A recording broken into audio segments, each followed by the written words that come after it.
সুপ্রিয় দর্শক আসসালামু আলাইকুম, কেমন আছেন আপনারা? নিশ্চয়ই ভালো আছেন। আজকের ভিডিওতে আপনাদের সবাইকে স্বাগত জানাচ্ছি। আজকে আমি আপনাদের সাথে খুবই গুরুত্বপূর্ণ একটা টপিক নিয়ে আলোচনা করব, আর সেটা হচ্ছে আপনারাই আমাকে মাঝে মাঝে প্রশ্ন করেন যে আপু, নবম মাস, কারো 36, কারো 37, কারো 38 সপ্তাহ নর্মাল ডেলিভারির যা যা লক্ষণ আছে সবগুলোই নিজেদের মধ্যে দেখতে পাচ্ছি।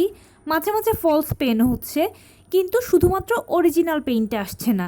কত সপ্তাহে অরিজিনাল পেইন আসবে, কি করলে দ্রুত পেইন আসবে, পেইনের জন্য কি ওষুধ কখন সেবন করবেন?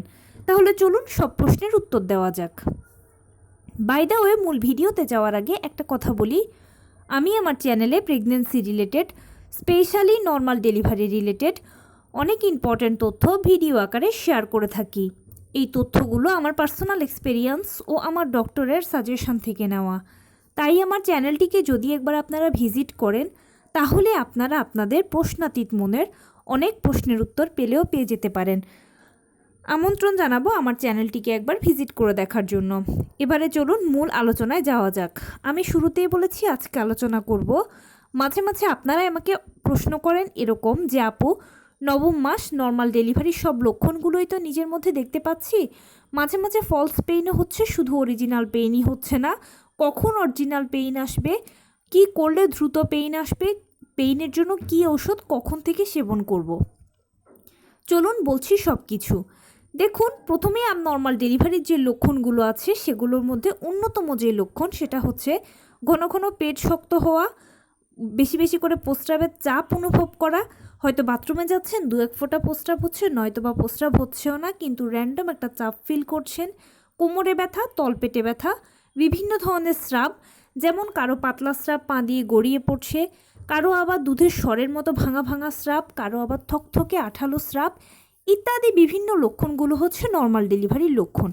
এটা এক একজন এক এক ধরনের লক্ষণ দেখতে পান, মোটামুটি এগুলো হচ্ছে কমন লক্ষণ। এছাড়া কোমরে তলপেটে ব্যথা, কোমরের একপাশে ব্যথা, হাত পা ফুলে যাওয়া, এই সব কিছু তো মিলেমিশে আছেই। এই লক্ষণগুলো যখন নিজের মধ্যে দেখতে পাবেন, তখন ধরে নেবেন যে ইনশাল্লাহ আপনার ডেলিভারিটা নর্মালি হতে যাচ্ছে, সেজন্য বডি আগে থেকে সাইন দিচ্ছে। তবে নবম মাসে আপনারা যখন লাস্ট চেক আপ করাবেন, সেখানে যদি দেখতে পান যে বাচ্চার পানি, পজিশন, প্লাসেন্টা, ওজন, বাচ্চা সার্বিকভাবে সুস্থ আছে, আপনি সার্বিকভাবে সুস্থ আছেন, সব কিছু ঠিক আছে, তাহলে আরও নিশ্চিত হতে পারবেন যে হ্যাঁ, ডেলিভারিটা নর্মালে হতে যাচ্ছে। এখন হয়তো আপনার 36 সপ্তাহ বা 37 সপ্তাহ বা 38 সপ্তাহ, নিজের মধ্যে সব লক্ষণগুলোই ঘুরে ফিরে দেখতে পাচ্ছেন, কিন্তু মাঝে মাঝে ফলস পেইনও উঠছে। ফলস পেইন যখন হচ্ছে তখন কতক্ষণ পরে আবার চলেও যাচ্ছে। নতুন মায়েরা অনেক সময় ফলস পেইনটা বুঝতে পারেন না। ফলস পেইনটা হচ্ছে, এটা কোমরের দিক থেকে শুরু হয়ে তলপেটের কাছে এসে পায়ের নিচ দিয়ে চলে যাবে। এটা খুবই অল্প সময়ের জন্য থাকে, এটা অনেক সময় বোঝাও যায় না। নর্মাল ব্যথাগুলোর সাথে অনেকেই ভাবেন যে এরকমটা হচ্ছে, কিন্তু এটা হচ্ছে ফলস পেইন। এখন সব কিছুই ঠিক আছে, কিন্তু শুধু অরিজিনাল পেইনটাই আসছে না। প্রশ্ন করেন যে কত সপ্তাহে অরিজিনাল পেইন আসবে? দেখুন, নবম মাসে 37 থেকে 40 সপ্তাহ হচ্ছে নর্মাল ডেলিভারির আদর্শ সময়। কারো 37 সপ্তাহে ডেলিভারি হয়, কারো 38 সপ্তাহে হয়, কারো 39 সপ্তাহে হয়, আবার কারো বা 40 সপ্তাহে হয়। তাই যখনই আপনার ডেলিভারি হওয়ার সময় হবে, মানে যেই সপ্তাহেই ডেলিভারি হবে না কেন, তার আগেই পেইন আসবে। এটা আসলে নির্দিষ্ট করে বলা যায় না যে কার কখন কোন দিন কোন সময় পেইন আসে। যেহেতু নর্মাল ডেলিভারি একটা প্রাকৃতিক পদ্ধতি, মহান আল্লাহ তাআলাই লিখে রেখেছেন কোন দিন কোন সময় আপনার সন্তানকে আপনার কোলে দেবেন, তাই তিনিই ভালো জানেন যে কখন কত সপ্তাহে কোন সময় আপনার পেইন আসবে। অনেকে বলেন যে আপু, আমি কি এটা আলট্রাসোনোগ্রাম করে জানতে পারবো? না, এটা আপনি আলট্রাসোনোগ্রাম করেও জানতে পারবেন না। যেই কোনো সময়, যেই কোনো মুহূর্তে আপনার পেইনটা এসে যেতে পারে। এখানে আরেকটি ইনফরমেশান দিয়ে রাখি, যদিও আমার ভিডিওতে আগেও বলেছি, তবুও এখন বলছি, যারা প্রথমবার ভিডিওটা দেখছেন স্পেশালি তাদের জন্য। অনেকে মনে করেন যে পেইন দিয়ে নর্মাল ডেলিভারি প্রক্রিয়া শুরু হবে। পেইন দিয়ে কিন্তু নর্মাল ডেলিভারি প্রক্রিয়া শুরু হবে না, এটা ভুল ধারণা। আপনার পিরিয়ড হওয়া দিয়ে নর্মাল ডেলিভারি প্রক্রিয়া শুরু হবে। একদম পিরিয়ডের প্রথম দিন আমাদের যেরকম হালকা বাদামি বা হালকা গোলাপি বর্ণের স্রাব যায়, ঠিক সেরকম করে পিরিয়ড শুরু হওয়া বা বাদামি স্রাব দিয়ে নর্মাল ডেলিভারি প্রক্রিয়া শুরু হবে। এরপরে পানি ভাঙা, এরপরে পেইন আসা। অনেকে আবার কনফিউজড হয়ে যান যে নর্মাল ডেলিভারি প্রক্রিয়া তো শুরু হয়েছে, কিন্তু পেইন আসছে না কেন? আপনাকে একটা কথা খুব ভালোভাবে মাথায় ঢুকিয়ে রাখতে হবে, প্রথমে পিরিয়ড শুরু হবে, এটা প্রথম ধাপ, তারপরে পানি ভাঙবে, সেটা দ্বিতীয় ধাপ, এরপরে তৃতীয় ধাপে গিয়ে আপনার পেইন আসবে। অতএব পেইন আসতে একটু সময় লাগবে, অপেক্ষা করতে হবে আপনাকে। এরপরে আসুন, পেইন দ্রুত আসার জন্য কি করতে পারেন আপনি। দেখুন, পেইন আসার, পেইন ওঠানোর একাধিক পদ্ধতি রয়েছে।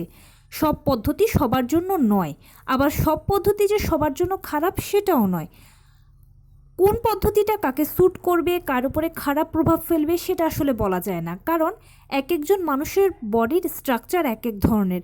কোন জিনিসটা কে নিতে পারবে আর কে নিতে পারবে না সেটা আসলে কেউই স্পেসিফিক বলতে পারবে না। এ সময় মানে আপনি এখন যে নবম মাসে আছেন, আপনারা যারা নর্মাল ডেলিভারির পেশেন্ট আছেন বা যাদের নর্মাল ডেলিভারির চান্স আছে, তারা তো হয়তো অপেক্ষা করছেন নর্মাল ডেলিভারির জন্য, তার পাশাপাশি ট্রাই করছেন যে কি করা যায় পেইন আসার জন্য, সেটা হয়তো ভাবছেন, খুঁজছেন।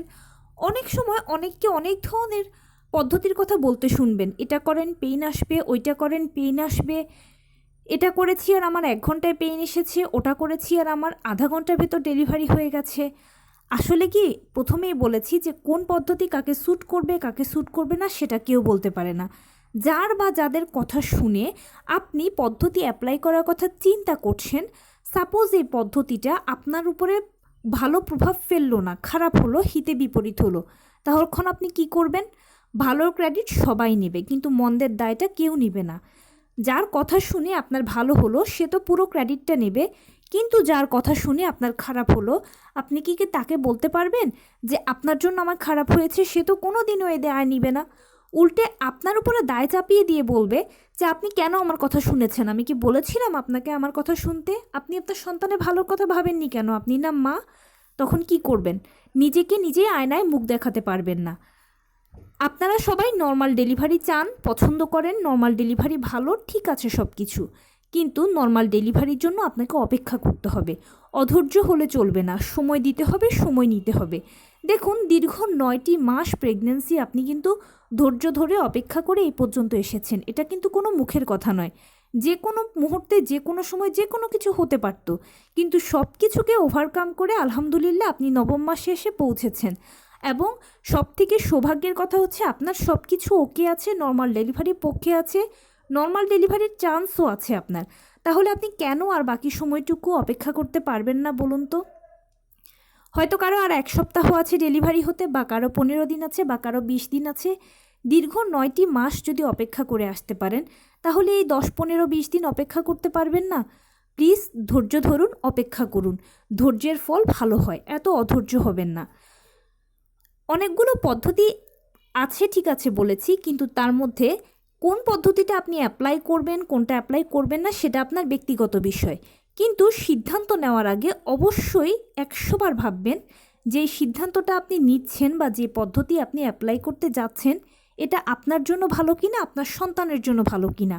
কারণ আপনি তো বড়, অনেক কিছুই ইজিলি ওভারকাম করতে পারবেন, কিন্তু আপনার গর্ভের বাচ্চা সে একদম সে কিছুই ঠিকমতো ওভারকাম করতে পারবে না, ফলে আপনার থেকেও তার বেশি ক্ষতি হবে। আপনি কি মা হয়ে চাইবেন সন্তানের ক্ষতি হতে? একদম নয়।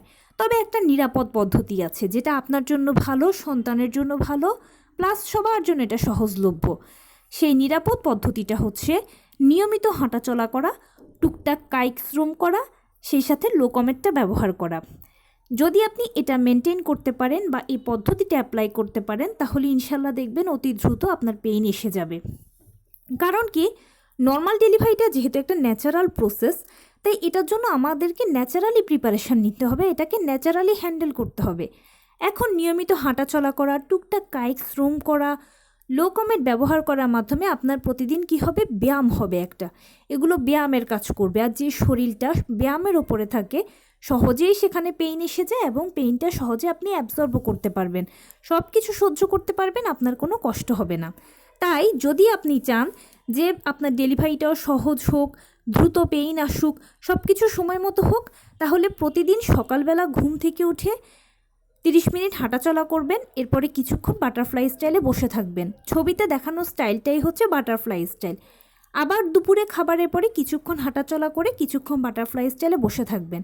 রাতের বেলা খাবারের পরে কিছুক্ষণ হাঁটাচলা করার পরে কিছুক্ষণ বাটারফ্লাই স্টাইলে বসে থাকবেন। সেই সাথে সারাদিনে আপনি যা যেরকম কাজ করেন না কেন টুকটাক কায়িক শ্রম করবেন, লো কমেটটা ব্যবহার করবেন। ব্যাস এতটুকুই করলে হবে। অনেকে আমাকে প্রশ্ন করেন যে আপু, নবম মাসে তো পড়েছি, এখন কি কি এক্সট্রা ব্যায়াম করব? নিজেকে সেফ সিকিওর রেখে আপনি যদি ব্যায়াম যা যা পারেন, যতটুকু পারেন টুকটাক করতে পারেন, করুন, কোনো অসুবিধা নেই। কিন্তু যদি মনে করেন যে না, আমার কাছে এটা আনসেফ লাগছে, ভালো লাগছে না বা কষ্ট হচ্ছে, তাহলে আমি যতটুকু বললাম যে হাঁটাচলা করা, টুকটাক কায়িক শ্রম করা, লোকমেটটা ব্যবহার করা, এতটুকু করলে হবে। লোকমেটটা এই জন্য ব্যবহার করবেন কারণ এটা পেলভিসের খুব ভালো একটা ব্যায়াম। আপনারা তো সবাই জানেন যে বাচ্চা হওয়ার সময় মায়ের পেলভিসটা যদি 10 সেন্টিমিটারের থেকে একটু বেশি প্রশস্ত হয় তাহলে সাইড কাটতে হয় না। আর নিয়মিত লোকমেটটা ব্যবহার করলে ইনশাল্লাহ হয়তোবা আপনার সাইড নাও কাটতে হতে পারে। এরপরে আসুন ঔষধের কথা বলি। অনেকে বলেন যে আপু কখন কী ওষুধ সেবন করব? দেখুন, কখন কী ওষুধ সেবন করবেন সেটা আপনার ডাক্তার আপনাকে খুব ভালো বলে দিতে পারবে। তবে এরকম কোনো ওষুধ নেই যে স্পেসিফিক ওষুধটা খেলে পেইন এসে যায়। তবে হ্যাঁ, কিছু ঔষধ আছে যেগুলো অনেক সময় পেশেন্ট যখন খুব কনফিউজড হয়ে যায় যে বুঝতে পারে না কোনটা ফলস পেইন কোনটা অরিজিনাল পেইন, তখন ডাক্তাররা এরকম টাইপের কিছু ওষুধ প্রেসক্রাইব করেন যেগুলো বলে দেন যে আপনি খাবেন বা সেবন করবেন। সেবন করার পরে যদি অরিজিনাল পেইন হয় তাহলে থাকবে, আর ফলস পেইন হলে চলে যাবে। তবে সেটা কী ওষুধ, কখন সেবন করবেন, কতটুকু সেবন করবেন, সেটা আপনার পার্সোনাল ডাক্তারই আপনাকে যদি প্রয়োজন মনে করে বলবে। তো এই ছিল আজকের ভিডিও। কেমন লাগলো বলুন? যদি ভালো লেগে থাকে ও হেল্পফুল হয়ে থাকে তাহলে প্লিজ লাইক, কমেন্ট, শেয়ার করতে একদম ভুলবেন না। আর সেই সাথে আমার চ্যানেলটিকে সাবস্ক্রাইব করার বিনীত অনুরোধ রইল। পাশে থাকা বেল আইকনটি ক্লিক করে দেবেন যেন আমি ভিডিও আপলোড করার সাথে সাথে আপনারা নোটিফিকেশান পেয়ে যান। যদি কোনো প্রশ্ন থাকে কমেন্টসে জানাবেন, আমি রিপ্লাই দেব। প্লাস যদি কোনো পরামর্শ থাকে যে কোন বিষয়ের উপরে ভিডিও বানালে আপনারা উপকৃত হবেন সেটাও জানাবেন। আমি আপনাদের পছন্দের সর্বোচ্চ প্রায়োরিটি দেব। ভালো থাকবেন, সুস্থ থাকবেন। আসসালামু আলাইকুম।